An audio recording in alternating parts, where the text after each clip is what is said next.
दोन भंते जे आहेत या संपूर्ण जम्बूद्वीपामध्ये बुद्ध शासनामध्ये, एक महाकाश्यप भंतेजी आणि दुसरं उपगुप्त भंतेजी.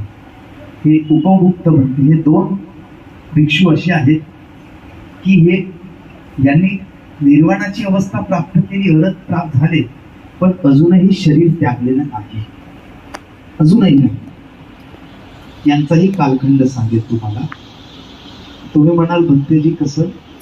हे उपगुप्त भंतेजी आहेत, यांचा ते वैशाली नगरीला राहायचे. सम्राट अशोकाच्या कालखंडात हे उपगुप्त भंतेजी. त्यावेळेस अनेक प्रतिक्रांती घडल्या. प्रतिक्रांती असल्यामुळे अनेक विविध धर्माचे लोक भिक्षूंना त्रास देणं सुरू केलं. तर लोकांना काय वाटलं की उपगुप्त भंतेजी